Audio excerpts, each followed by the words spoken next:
This is the tutorial video for the chord progression for Proficiency 1. The first thing you need to know is your pentascale. That will show you where all of this stuff is.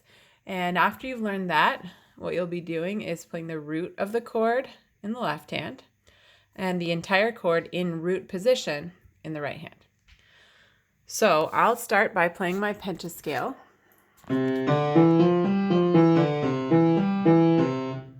That will show me where my roots of my chords are. The first, fourth, and fifth scale degrees. So I might even practice my pentascale with 1, 4, 5, 1 at the end just to get comfortable with that. Then I'll let my left hand show my right hand. C chord, F is the root, so I play an F chord. G is the root, so I play a G chord.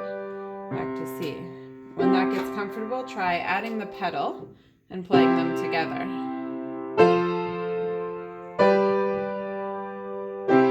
That's really all there is to it. The only more complicated thing when you move to different keys is making sure that you find the correct chords. So say I wanted to play in D flat. I start with my pentascale. I use that to find 1, 4, 5, and 1. And then I just use those to guide my right hand to play the chords. But let's say you haven't played that many chords before and you're not really sure how to build all of these major chords. So for D flat, you just use your pentascale, right? That shows you where your major triad is. Just 1, 3, and 5. Come up to 4. Since we're just building a regular major chord, you can use your G flat pentascale to find that triad. And there's your 4 would be G flat major. Your 5 is A flat. So you can use the A flat pentascale to help you find a major triad. Now for sure it's faster if you already know what those major triads are, right? D flat, play a D flat chord.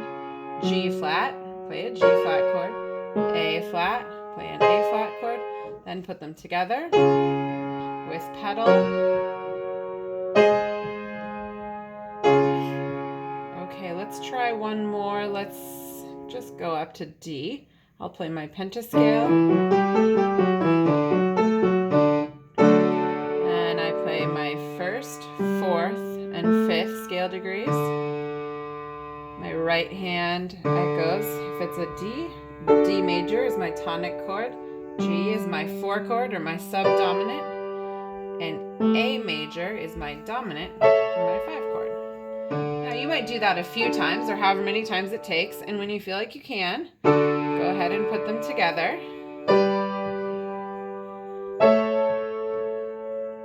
Now, one word about the pedal, I haven't really showed you this clearly, but if you use the pedal, you actually have a lot more time to change chords. So let's say we're doing whole notes, 4 beats each with the pedal. So 1, 2, 3, 4. See how much time I have to find the next chord. 3, 4, because I can let go sooner. 2, 3, 4. So beyond making it more attractive to listen to, the pedal has a functional purpose here as well. I'll do one more just so you can see how it works. E flat major. So 1, 4, 5, 1. E flat chord. A flat chord. If I need to, I can check, make sure I've got it by doing that. There's my 4 chord, my dominant, my 5 chord is B flat, which is that.